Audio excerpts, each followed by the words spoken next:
کہا اے میرے پروردگار، اس کام کے لیے میرا سینہ کھول دے اور میرا کام آسان کر دے اور میری زبان کی گرہ کھول دے تاکہ وہ میری بات سمجھ لیں، اور میرے گھر والوں میں سے ایک کو میرا وزیر یعنی مددگار مقرر فرما، یعنی میرے بھائی ہارون کو، اس سے میری کمر کو مضبوط کر اور اسے میرے کام میں شریک کر تاکہ ہم تیری بہت سی تسبیح کریں اور تجھے کثرت سے یاد کریں، تو ہم کو ہر حال میں دیکھ رہا ہے۔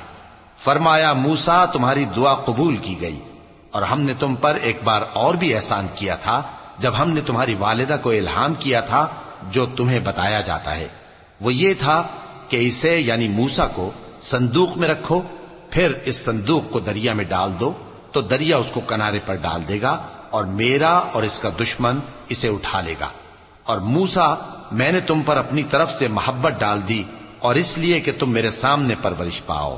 جب تمہاری بہن وہاں فرعون کے ہاں گئی اور کہنے لگی کہ میں تمہیں اس کا پتہ دوں جو اس کو پالے پوسے، تو اس طریق سے ہم نے تم کو تمہاری ماں کے پاس پہنچا دیا تاکہ ان کی آنکھیں ٹھنڈی ہوں اور وہ رنج نہ کریں۔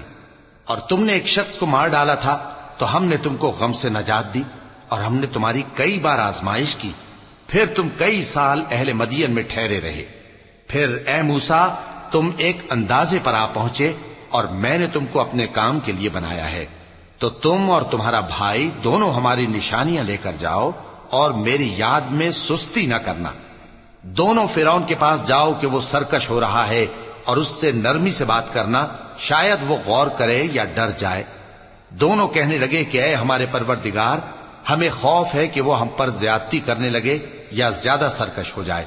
اللہ نے فرمایا کہ ڈرو مت، میں تمہارے ساتھ ہوں کہ سنتا اور دیکھتا ہوں۔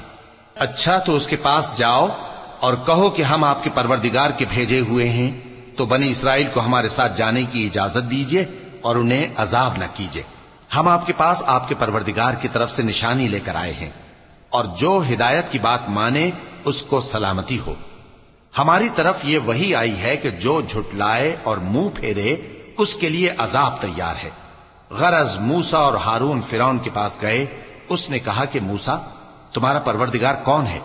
کہا کہ ہمارا پروردگار وہ ہے جس نے ہر چیز کو اس کی شکل و صورت بخشی، پھر راہ دکھائی۔ کہا تو پہلی قوموں کا کیا حال ہوا؟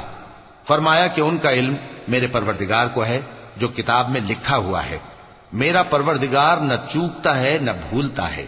وہ وہی تو ہے جس نے تم لوگوں کے لیے زمین کو فرش بنایا اور اس میں تمہارے لیے رستے بنا دیے اور آسمان سے پانی برسایا، پھر اس سے مختلف نباتات پیدا کی کہ خود بھی کھاؤ اور اپنے مویشیوں کو بھی چراؤ۔ بے شک ان باتوں میں عقل والوں کے لیے بہت سی نشانیاں ہیں۔